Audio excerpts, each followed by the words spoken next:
상가 점포 건물 도면을 확인하자.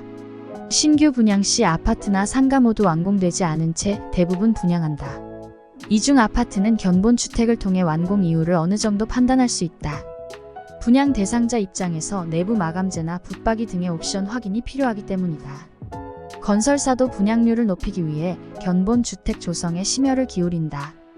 반면 상가는 기본 구획 정리 수준이 대부분으로 대규모 테마 공간이 아니면 견본주택을 만들지 않는다. 상가 점포의 가치가 입지에 크게 좌우되기 때문에 내부 환경은 큰 문제가 되지 않는다는 인식이 큰 이유다. 따라서 대부분의 상가 분양 상담은 상가 도면을 통해 이뤄진다. 분양 대상자도 도면과 주변 조감도를 참고해 계약한다. 이 과정에서 도면에 대한 이해가 부족하다면 자칫 낭패를 겪을 수도 있다. 점포의 전면 길이를 반드시 알아보자. 도면에서 점포의 전면 길이가 수치로 표시되지 않은 경우가 종종 있다. 실제 몇몇 상가 내 점포는 최소한의 길이조차 확보가 안 돼 문제가 된 적이 있다. 때문에 투자하고자 하는 상가 점포의 사방 길이는 반드시 확인해야 한다. 상가 내 점포 전면부가 최소 3.8m 이상은 확보돼야 한다. 없던 기둥이 생길 수도 있다. 점포도면 검토 시에는 없던 기둥이 준공이 임박하면서 점포 정중앙에 들어서기도 한다. 이는 시공사가 의도적으로 기둥에 대한 표시를 없앤 도면을 투자자에게 제공했기 때문이다. 이런 사고를 방지하기 위해 서는 원본 도면과 실제 시공 상태를 따져보는 게 필요하다. 시공사와의 철저한 계약 확인도 필수다. 점포 밖 환경도 꼼꼼히 살피자. 외부 환경도 반드시 참고해야 한다. 한 예로 서울 구로동의 땡땡 오피스텔 상가 1층의 편의점은 내부 환경은 양호하지만 행인들의 눈에 잘 띄지 않는다. 건물 외부 조성물인 화단이 편의점을 가리기 때문이다. 가시성 등은 도면만으로 판단하기 어렵지만 가로수, 화단 등의 외부 조성물도 간과해서는 안 된다.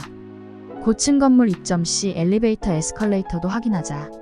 고층 상가에 입점한 점포는 엘리베이터와 에스컬레이터의 영향을 안 받을 수 없다. 방문객의 동선이 엘리베이터와 에스컬레이터의 방향에 따라 크게 좌우되기 때문이다. 보통 엘리베이터나 에스컬레이터에서 내리면 왼쪽보다 오른쪽을 먼저 가는 경향이 두드러진다. 방문객들의 이런 무의식적인 요인을 고려한다면 오른쪽 방향의 점포 가치가 클 수밖에 없다.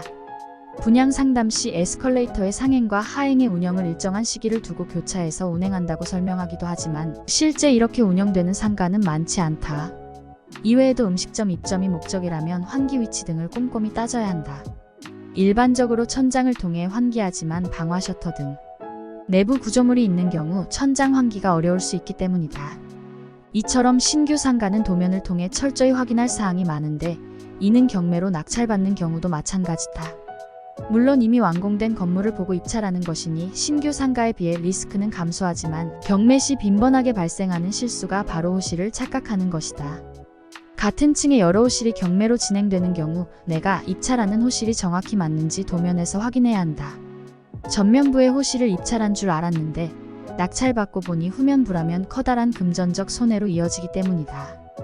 도면이 경매 사건의 감정평가서에 첨부되기도 하지만 그렇지 않을 때는 발로 뛰어 찾아야 한다. 한 방법으로 관리실과 친분을 쌓는 식으로 도면을 볼 수 있는 방법도 있고 주변 임차인에게 물어 호실을 확인하는 방식으로 체크할 수도 있다. 물론 둘 다 확인하는 방법이 안전하다. 확인이 철저할수록 손해가 없는 법이기 때문이다. 로드 옥션